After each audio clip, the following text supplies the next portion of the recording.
Okay, so it is time for our shape. And I have my paints already set up, so I don't need to do that. I have my background done. So what's left to do is just what is in white right here for our impossible shape. Each one of you should have a small one of these. This is an impossible shape that has different values in each section of it. So there's actually three different sections, that has values going in different directions. But you can look at this to see what kind of values you need to use here. So obviously where it's dark, that's where you're gonna have your darkest values.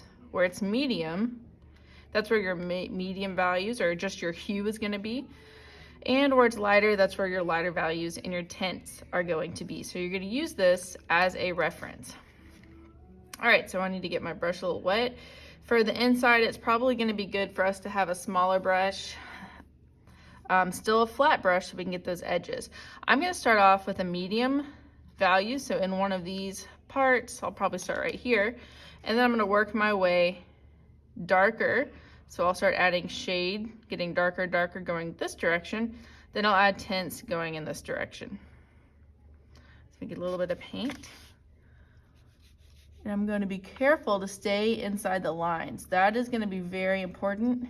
Even though we're painting the same color in all the sections, you will be doing different values. So you do need to make sure you do your best to stay inside the lines. So I'm starting with my medium value up here. It's going to kind of turn that corner. As you notice, it does right there in the little picture. I'm gonna make sure I get those lines, edges nice and crisp.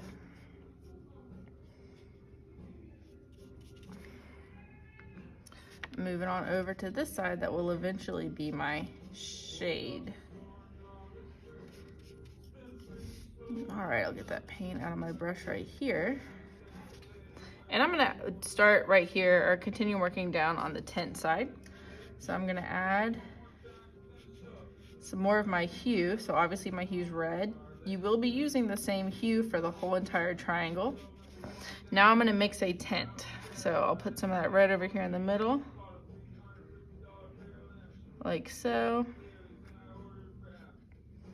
Then I'll sneak some yellow from the corner and start making a tint. All right, so I'm gonna start mixing that in. Staying inside the lines the best as I can. Now I'm probably going a little bit faster than you should be going. I tend to do that in videos just because I don't want to bore you. But I want you to take your time and go nice and slow. Of course you can rinse out your brush if you want, which I'm gonna do because I'm going to try to blend this little tint that I've added to this hue. I might get just a little bit of touch of that red hue on here. And then just going back and forth, I'm blending them together. So it does just take a lot of practice and patience when we're blending colors to get them to start to blend. But here we go, nice and lighter. And now I'm gonna add some more white to this tint that I made right here to make it even lighter. Oh, I didn't get all that water out of my brush. That could have been bad. So yeah, make sure you're not rushing. You are getting all the water out of your brush. It is about 3:15 on a Friday and I'm trying to get this done before the weekend, but there's no excuse. I shouldn't be rushing. So yeah, make sure you get your water out. Then you can start adding, like I'm adding, an even lighter tint. And I will start trying to blend that with my tint before. So painting back and forth.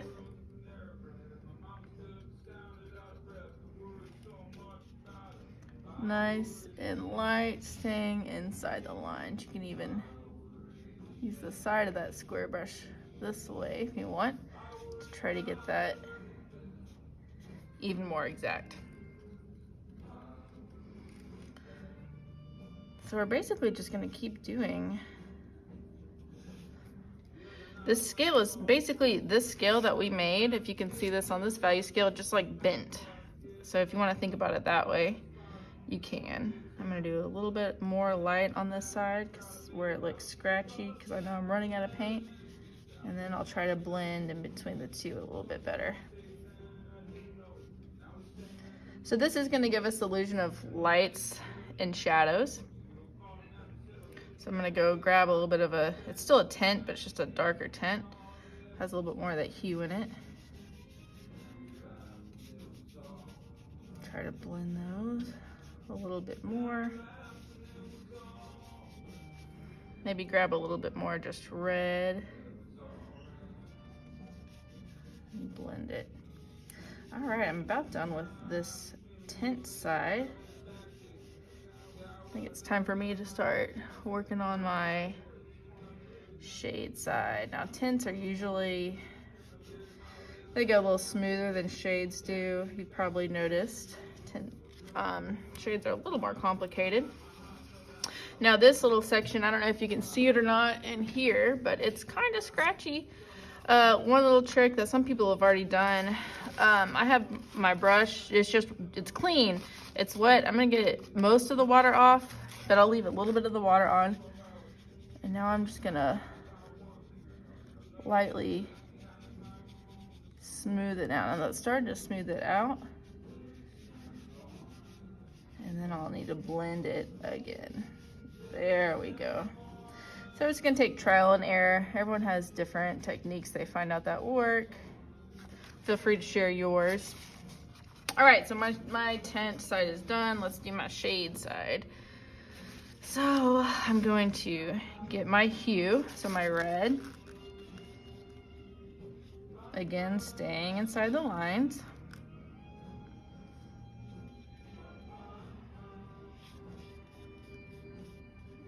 And then I'm gonna mix over here on my palette. I'll go ahead and mix a shade. I'm gonna start off with just a very, it's gonna still look mainly like the hue. I'm gonna add just a tiny bit of black. Ooh, I just put my finger in that white paint. It's okay. All right, so I'll sneak just a dot, tiny little bit of that black paint. Start mixing it in with some red.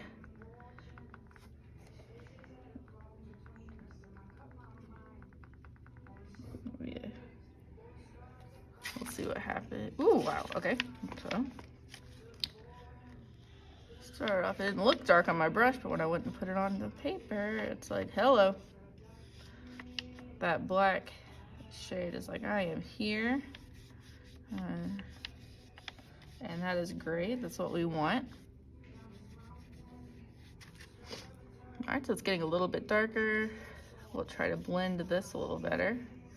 And it's just wet enough that that's blending nicely. So I looked out on that a little bit. All right, and I'll make this shade just that I've already been mixing just slightly darker with a little bit more black and blend this back into there. And that should be good for this first one.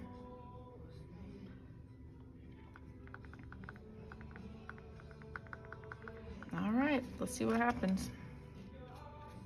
Oh, there we go. That's a nice dark shade right there.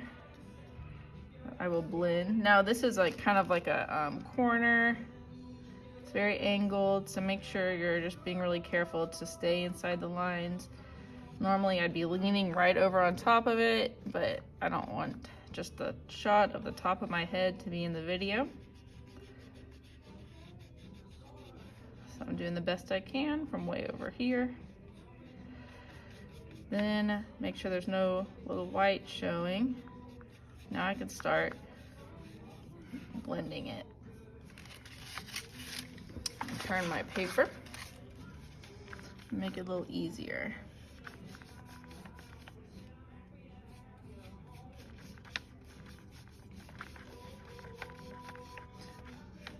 Then I could, I'm thinking I'm going to just get a little bit more of the little bit of a lighter shade, so not quite as dark.